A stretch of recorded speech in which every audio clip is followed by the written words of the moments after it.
ahora saludar a alguien a quien he mencionado una y otra vez a lo largo del día, porque pues él es uno de los que exhibió precisamente uno de los montajes de Carlos Loret de Mola. Por supuesto que me refiero al legendario, así lo considero, yo estoy convencido, legendario corresponsal de guerra y por supuesto gran periodista Jaime Hernández, aquí en Sin Censura. Jaime, te saludo, te abrazo también a la distancia. ¿Cómo estás?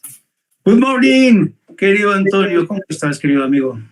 Pues aquí nomás, aquí dando la vuelta en medio del frijolín del medio oeste de la Unión Americana, en medio también de los catarros, y en medio de lo catarro que resultan los racistas de este lado de la frontera. De hecho, sé que es un tema que te llama mucho la atención y vamos a platicar de Xóchitl Gálvez y de muchas otras cosas, pero te gustaría comenzar con esto, dándonos tu opinión sobre esta nueva ley implementada por el fascista, racista y clasista de Greg Abbott, gobernador de Texas, que recuerda mucho a la SB 1070 de hace más de 13 años en Arizona, recuerda mucho a los intentos que tuvo en su momento el autodenominado sheriff más duro de la Unión Americana, allá del condado de Maricopa, Joe Arpaio, y pues que queda claro también cómo es que está buscando este señor ser el nominado de Trump a la vicepresidencia en una carrera de ver quién es más racista y más antimexicano. En esta determinación en la que se criminaliza a los inmigrantes al pues permitir a la policía preguntarles o detenerlos en caso de que parezcan inmigrantes. Yo creo que pues tú y yo, si de pronto caminamos por ahí en San Antonio, en Dallas, Fort Worth, en Austin, en Amarillo, pues seguramente van a pensar que somos inmigrantes y a lo mejor nos van a pedir nuestros documentos. No sé qué opinas. Sí, no, a mí, yo creo que lo interesante de este fenómeno no es tanto su existencia per se, porque, Antonio, este fenómeno antiinmigrante ha estado presente durante décadas, ¿no? Hay un libro extraordinario que precisamente habla de los muertos ignorados, ¿no?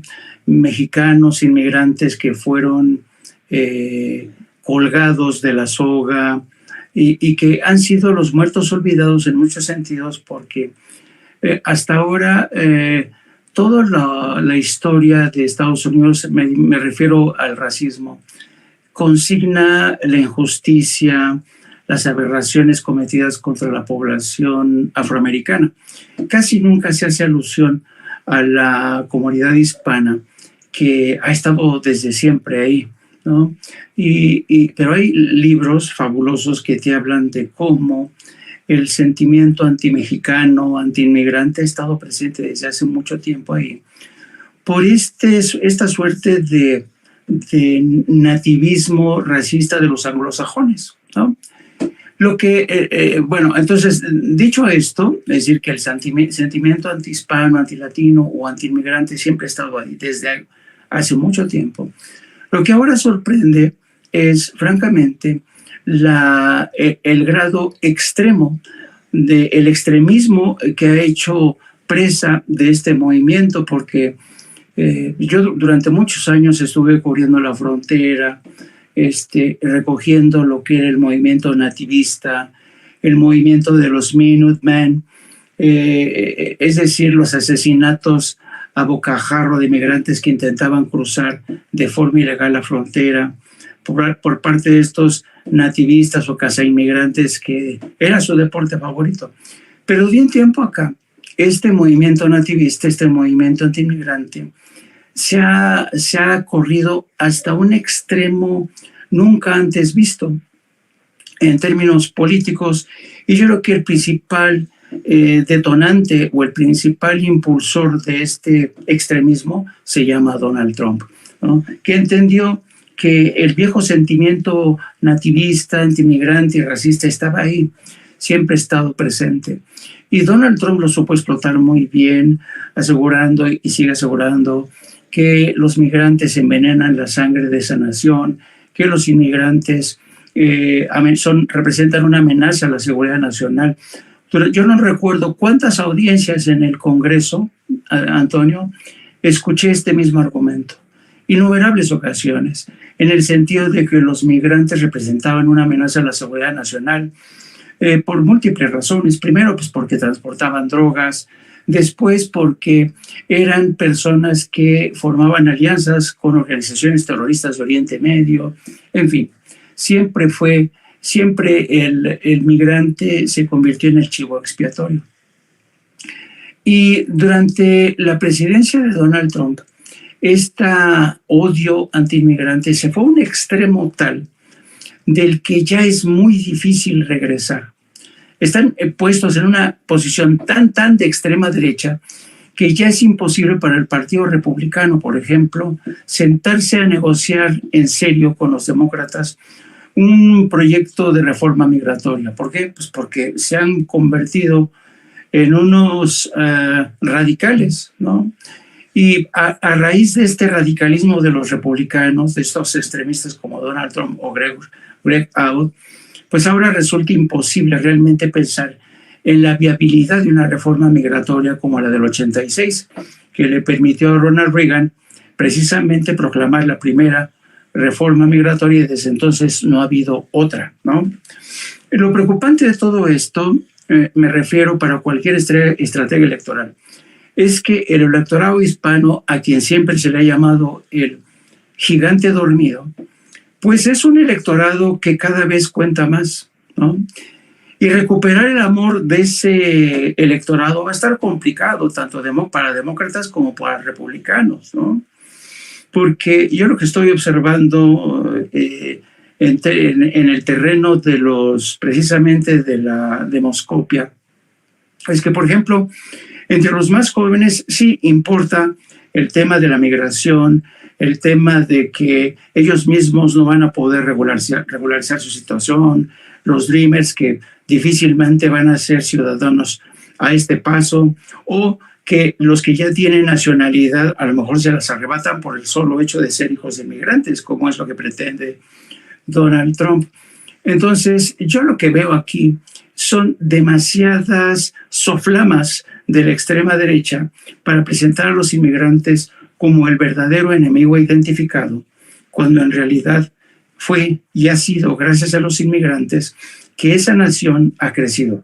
Nada más hay que preguntarse quién construyó, quién edificó los grandes edificios del sur de California, quién ha fortalecido, ya asegurado la supervivencia, por ejemplo, de la Iglesia Católica en el sur de California.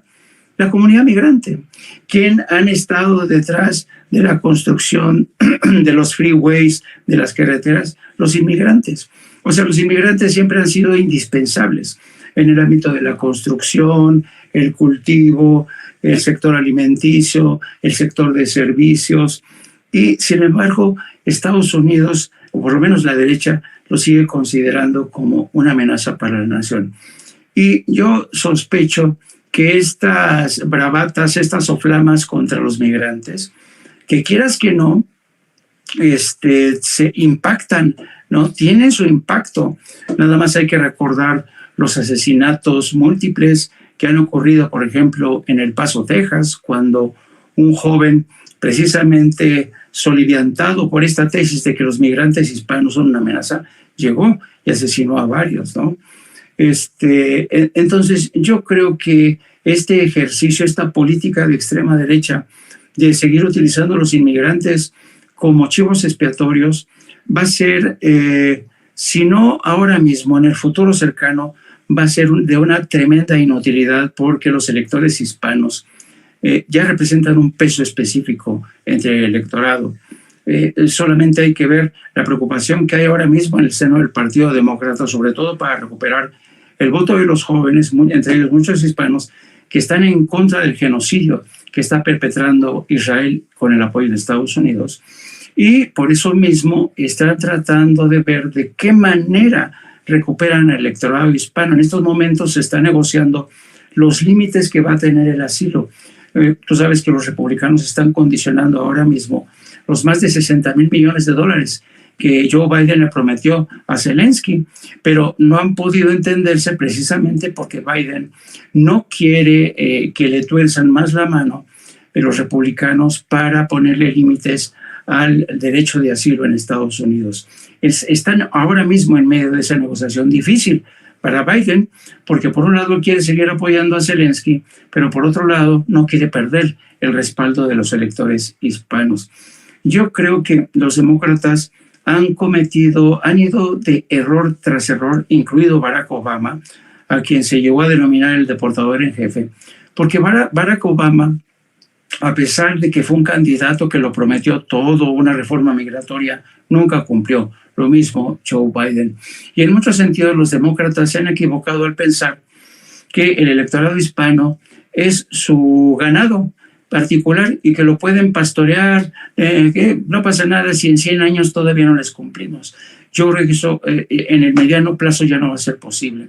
¿Por qué? Porque las nuevas generaciones de los hispanos son chicos más empoderados, con más educación universitaria, y son los que van a defender los derechos de sus padres, sobre todo, ¿no? Así es que estas decisiones de Gregory Abbott, temeraria por donde tú la veas, porque como bien dijo el presidente, Texas no tiene ningún derecho a manejar la frontera, ni a meterse en el tema migratorio, porque esas son potestades del gobierno federal.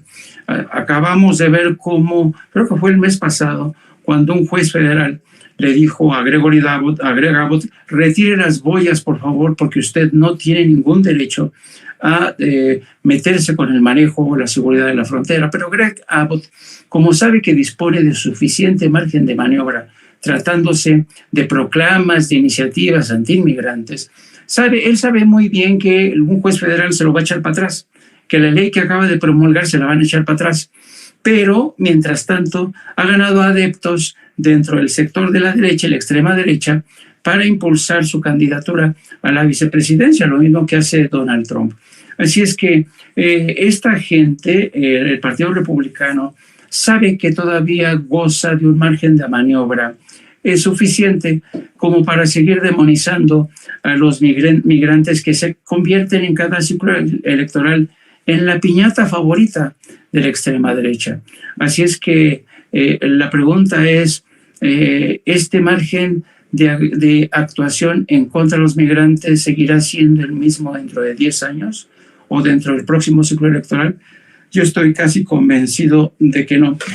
Y el presidente de México, a pesar de que sabe que su pronunciamiento tiene un carácter meramente simbólico, en otras palabras, que es un mero brindis al sol, pues sabe que está en la obligación de defender a aquellos de los que dependen las finanzas de México. El presidente de México está obligado, es un imperativo moral y legal el que el presidente salga en defensa de los migrantes, porque ciertamente no hemos tenido un presidente hasta la fecha que tuviera el nivel de influencia, de ascendencia entre la comunidad migrante como la tiene el presidente López Obrador.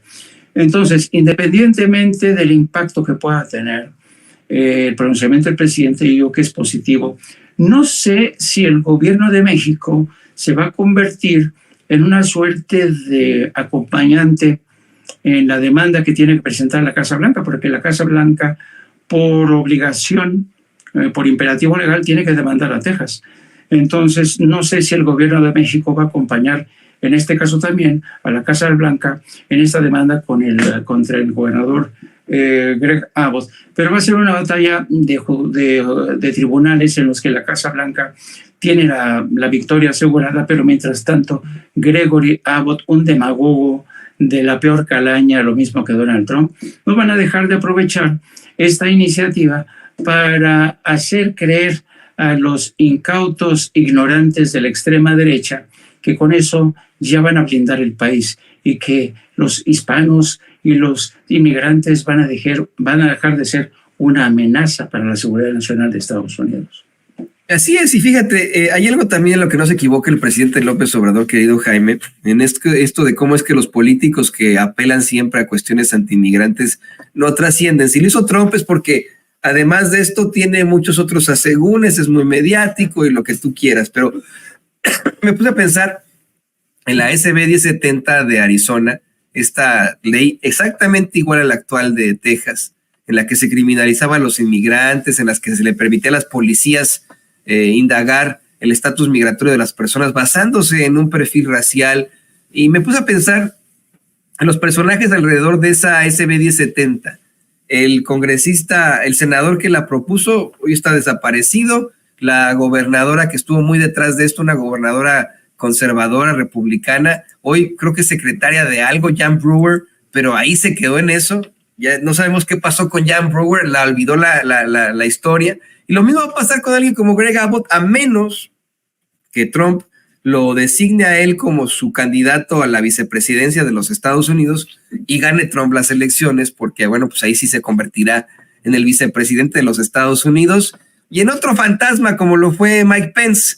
Pero de ahí en fuera se quedará en la ignominia, se quedará como uno de los otro de los muy malos gobernadores que ha tenido Texas en medio de esta circunstancia muy cuestionable, que quiero una vez más regresar al SB 1070 de Arizona. La SB 1070 se promulgó en 2010. ¿Te acuerdas si hubo alguna opinión en contra o alguna resistencia de Felipe Calderón? Yo te lo voy a responder, no la hubo. No dijo nada Felipe Calderón en aquel entonces. Se quedaron callados, a pesar de que afectaba cuestiones federales y que afectaba a muchos mexicanos. Hoy, y perdón que saque esto a colación, tenemos un presidente que sí se está oponiendo a una ley en contra de los paisanos acá en los Estados Unidos y que hasta lo está impugnando con nuestra Cancillería, con nuestra Secretaría de Relaciones Exteriores. Así que hay cuestiones muy distintas a analizar y le pido yo a usted que nos ve, que nos escuche, que esté siempre muy pendiente de esto. Vamos a seguir enfrentándonos a esta problemática. No vamos a quitar el dedo del renglón y sepa, si vive aquí en Estados Unidos, si vive allá en Texas, que estamos detrás de usted y que seguiremos luchando por usted. Y le pido, querido Jaime, querido público consentidor, al equipo que nos grabe para ir al siguiente tema, que pues va a sacar un poco de chispas. Mire,